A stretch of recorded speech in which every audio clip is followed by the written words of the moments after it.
Good afternoon, everyone.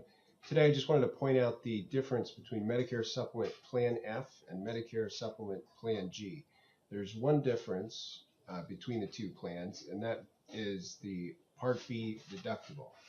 So Medicare Supplement Plan G has a $183 Part B deductible. So the Part B deductible is for physician services, both inpatient, outpatient, labs, therapies, imaging, outpatient services. So you'll notice Plan G does have that Part B deductible, while Plan F simply does not. So that's the major difference between the two plans. So when you're kind of deciding between F and G, you can look at the annual difference in cost, and it's pretty simple to make an analysis. Usually the way it works is with Plan G, you end up saving money when you look at the annual difference in premiums, even if you hit your Part B deductible every year. So that's kind of an easy view on the surface. Now, there's a couple other important things to know. In 2015, Congress passed what's called the Medicare Access and CHIP Authorization Act. And so what that means is they're going to no longer enable people to enroll in Medicare supplement plans that cover the Part B deductible. So these supplement plans are Medicare Supplement Plan F and Medicare Supplement Plan C. So the people that have Plan F can keep it in 2020 or even apply for a different company's Plan F because they're not quote unquote new to Medicare. But new people that are Medicare eligible could not enroll in Plan F. And so generally, when you shrink a risk pool, that means that rates will tend to increase over time. So you may see the gap in cost between F and G grow significantly over the next 5, 10, 15 years. Another thing that changes is the Part B deductible. Going back to 2014, that Part B deductible was $147. 2 years later, it jumped up to $166. And here in 2018, we're at $183 for the Part B deductible. Again, it's a small percentage increase every couple years. I do not think that that will end up being a significant difference when choosing between F and G. I would be more concerned of the shrinking risk pool with Medicare Supplement Plan F.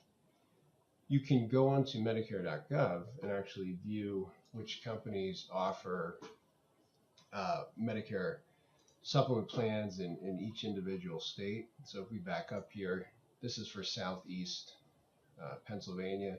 So you can see all the Medigap policies that are offered in the state, and then you can simply click on the companies that offer the corresponding plans, such as Plan F or Plan G. What they don't show you is the cost.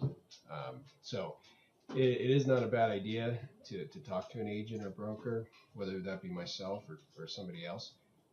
We can do a quick analysis here on the difference in cost with Plan F and Plan G.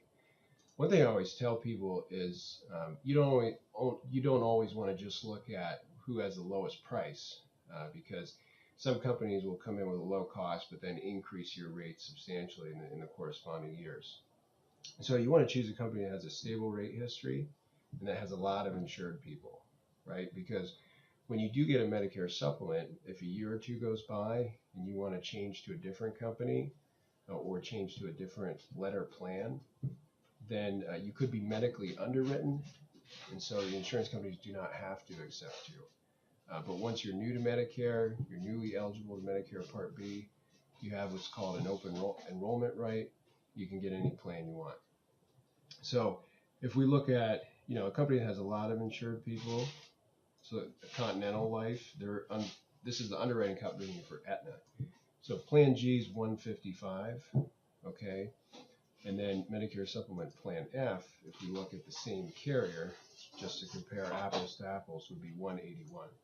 So it's an annual difference in cost of $300 for a 65-year-old male newly eligible for Medicare.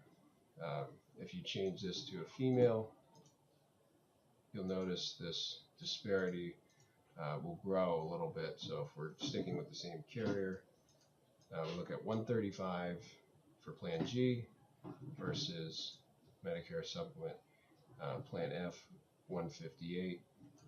So, that's an annual difference of about $300, which is less than, having to pay the Part B deductible. So you still save money even if you hit your Part B deductible. And that, again, that disparity is likely to grow as they no longer allow new people to enroll in Medicare Supplement Plan F starting in 2020. So this, you're new to Medicare, you're making a big decision. It would be a good idea to get a second opinion or have somebody that does this for a living help you. There's no cost.